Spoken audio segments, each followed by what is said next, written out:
बेटा टीवी। रामू गरीब घर में पैदा हुआ था। बचपन में ही उसकी माँ गुजर गई थी और उसका बाप शहर में कूलीगिरी किया करता था। रामू के घर के आसपास बड़ी बड़ी इमारतें थी और उन इमारतों में रहने वाले बच्चे बड़े ऐशो आराम से रहा करते थे। तरह तरह के खेल खेला करते थे, जो मन में आए खरीद के खाया करते थे और दूर से उनको देखकर रामू मन में सोचता था कि वो भी उनकी तरह खेले और उसे भी उनके जैसे खाना खाने को मिले। पर गरीब का इच्छा कहाँ पूरी होती थी। उसका उम्र बढ़ने लगा। उसके बाप ने उसे 10वीं कक्षा तक पढ़वाया, फिर पढ़ाई छुड़वा दिया। रामू बड़ा तो हो गया था, पर उन अमीर बच्चों की तरह रहने की, खाने की उसकी इच्छा मरी नहीं थी। वो इस तरह के आशा मन में लिए जिए जा रहा था। एक दिन उसने देखा एक पिज्जा कॉर्नर पर 2 बच्चे पिज्जा खा रहे थे। रामू वहीं खड़ा उन्हें देखता रहा जब तक वो खाते रहे और मन ही मन सोचता रहा, छी क्या जिंदगी है, दूसरों को खाते देखता रहता हूँ पर आज तक एक बार भी खा नहीं पाया। आज तो किसी भी तरह पापा से पैसे लेकर मुझे एक पिज्जा तो खाना ही पड़ेगा। ये सोचकर वो अपना घर पहुंचा। घर में उसका बाप कोई काम कर रहा था। वो अपने पापा के पास गया और बोला, पापा मुझे कुछ पैसे चाहिए। ये ले। उसने जेब से 1 रुपए निकाल के दे दिया। गुस्से में आकर रामू ने उस 1 रुपए को जमीन पे फेंक दिया। मुझे 1 रुपए नहीं चाहिए, 500 रुपए चाहिए। ये सुनकर रामू के पापा को थोड़ा धक्का लगा। वो हंस के बोला, 500 चाहिए? तेरा बाप कलेक्टर नहीं है, हमाली है। मेरा एक दिन का कमाई 100 रुपए है बेटा। वो सब मुझे नहीं पता, मुझे 500 रुपए चाहिए। अरे 500 रुपए नहीं है बेटा। वैसे भी 500 का तो करेगा क्या, किस लिए चाहिए? मैं कुछ भी करूंगा, मुझे 500 चाहिए, दो। बिन मां का बच्चा है तो मैं चुप हूं। मेरे हाथ से मार मत खा, चुपचाप चला जा। रामू वहीं खड़ा रहा। जब भी मांगा मना कर दिया, एक दिन भी पैसे नहीं देते। तेरा बाप लाखों रुपए नहीं कमाता है, जब मांगेगा 100 निकाल के दे देगा। एक मामूली कूली हूँ, 10 रुपए दे सकता हूँ, जो मन में आए खा लेना। 500 नहीं है मेरे पास, कहकर वो अंदर चला गया। रामू गुस्से से बाहर चला गया और रास्ते पे चलता हुआ जा रहा था। मेरा बाप तो पैसा देगा नहीं, पर किसी भी तरह मुझे आज पिज्जा खाना ही है। ये सोचकर वो एक पिज्जा कॉर्नर आ पहुंचा। अंदर 2-3 लोग बैठकर पिज्जा खा रहे थे। रामू भी अंदर चला गया और एक जगह पे बैठ गया। वेटर ऑर्डर पूछने आया। बोले, सर थोड़ी देर रुक जाओ, मेरा एक दोस्त आने वाला है। ठीक है सर, कहकर वेटर चला गया। वेटर के जाते ही वहां जो लोग बैठकर पिज्जा खा रहे थे, रामू उन्हें ताड़ता रहा और मन ही मन सोच रहा था, क्या करूं? इतने में उसने देखा वेटर हाथ में पिज्जा लेकर आ रहा था। ये देखकर रामू ने सोचा, जो होगा देखा जाएगा। वो पिज्जा लेके आ रहा है, आहिस्ते से उसके हाथ से पिज्जा छीन लूंगा और यहाँ से भाग जाऊंगा। ये सोचकर वो वेटर के सामने आ गया। इधर उधर देखा और उसके हाथ से पिज्जा छीनकर भागना चाहा, पर दरवाजे पे खड़े सिक्योरिटी गार्ड्स ने उसे पकड़ लिया। बेचारा रामू डर गया। सिक्योरिटी गार्ड्स उसे पकड़ के मारना चाहते थे। सर माफ कर दीजिए सर, अनजाने में हो गया। ये एक बार मुझे जाने दीजिए, मैं आपके हाथ जोड़ता हूँ। क्यों बे चोर कहीं का? क्या सोचा था भाग जाएगा?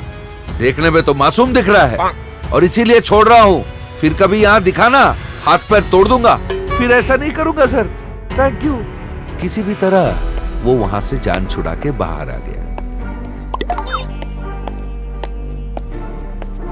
रास्ते पे चलते हुए जा रहा था और सोच रहा था, बाप रे, आज सुबह तो बड़ी अच्छी समय पे जागा मैं, मार पड़ने से बच गया। ऐसे चोरी वोरी नहीं कर सकता, पिज्जा मुझे ही बनाना पड़ेगा, यही सही होगा। फिर वो अपने घर आ पहुंचा, पर पिज्जा किस तरह बनाते हैं वो नहीं जानता था। घर पर उसे आटा मिला। उसने आटे में पानी मिलाया, उसे गूंदा और एक मोटा सा चपाती जैसे बना लिया। लकड़ी के चूल्हे में उसने आग जलाई और चूल्हे पर उसने तवा रख दिया। तवे पे उसने चपाती रखी और कुछ देर वहां बैठा रहा। फिर उसने ढक्कन हटाकर देखा, चपाती का निचला हिस्सा जल गया था। उसने उसे चूल्हे पर से उतार लिया। हाँ, ये पिज्जा जैसा दिख रहा है। सोचकर उसने उसे खाना चाहा। एक टुकड़ा मुंह में डाला और उसने बाहर थूक दिया। दैट तेरी की, पिज्जा बनाना चाहा तो ये जल ही गया, कहकर उसने पिज्जा को वहीं पर छोड़ दिया। ये पिज्जा विज्जा बनाना मेरी बस की बात नहीं है, कुछ और करना पड़ेगा। क्या किया जाए वो सोच रहा था और इस तरह 2 दिन बीत गए। वो जिस गली में रहता था वह एक बड़ा सा कन्वेंशन हॉल था। उस कन्वेंशन हॉल में किसी का फंक्शन हो रहा था। रामू को पता चला उस फंक्शन में पिज्जा स्पेशल आइटम था। भगवान, पिज्जा खाने का मेरा इच्छा को तुम इस तरह पूरा कर रहे हो। थैंक्स भगवान, मेरी बात आपने सुनी भगवान। आप है भगवान, आप है। फिर वो उस फंक्शन पर जा पहुंचा। पिज्जा स्टॉल के पास लंबी लाइन लगी हुई थी। रामू भी कतार में लग गया। आज पिज्जा खाने का मेरा इच्छा पूरा हो जाएगा, ये सोचते हुए मन में आशा लिए वो इंतजार कर रहा था। आगे बढ़ते बढ़ते वो पिज्जा स्टॉल का करीब पहुंच गया था और पिज्जा स्टॉल तक पहुंचने ही वाला था, पिज्जा खत्म हो गया। रामू का हालत फिर से ढीला हो गया। भैया एक पिज्जा दे दो भैया, प्लीज भैया एक दे दो। अरे खत्म हो गए यार, थोड़ा देखो ना, नीचे कहीं कोई टुकड़ा पड़ा होगा। अरे टुकड़े उकड़े खत्म हो गए, जाओ भाई।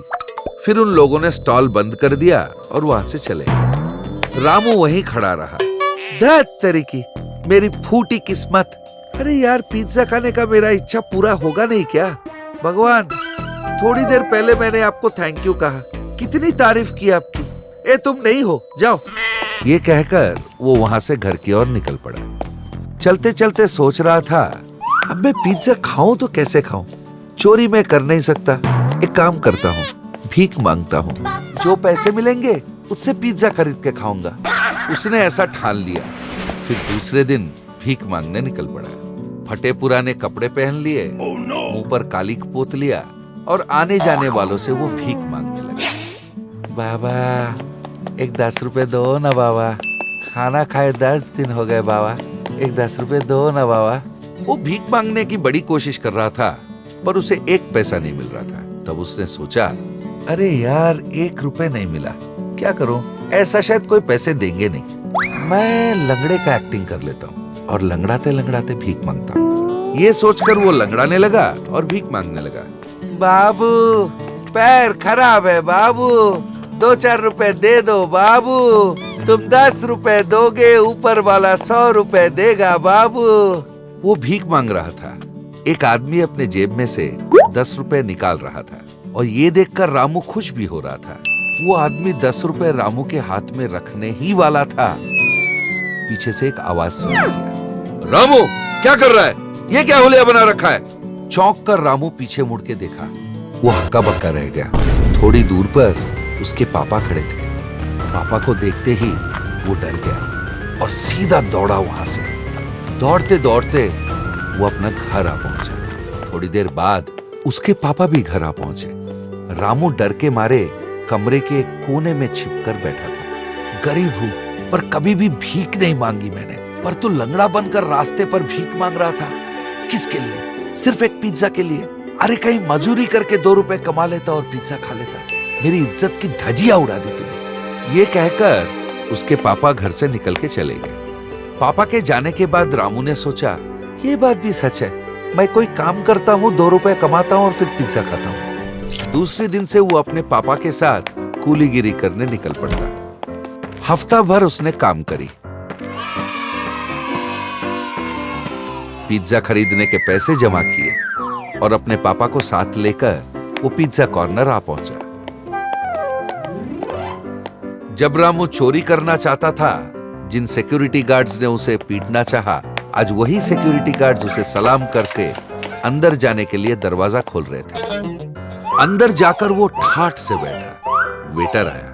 बोले सर, एक चिकन पिज्जा, 2 कोल्ड ड्रिंक। लाता हूं सर। वेटर ऑर्डर लाकर रामू के सामने टेबल पर रख दिया। रामू मन में सोचा, इतने दिन बाद पिज्जा खाने का मेरा इच्छा पूरा हो रहा है और ये पिज्जा खाने के लिए मैं चोरी करना चाहा, भीख मांगी मैंने। रामू के पापा उसकी मन की बात समझ गए। तेरा इच्छा बड़ा शक्तिशाली था बेटा, इसलिए तूने इतने कोशिश किए। आखिरकार काम करके 2 पैसे कमाए और पिज्जा खाने बैठा।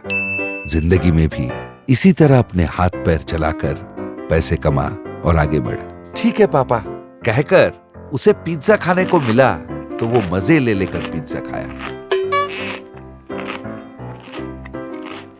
इस तरह के कई और मनोरंजक और ज्ञानवर्धक कहानियों के लिए बने रहिए हमारे साथ।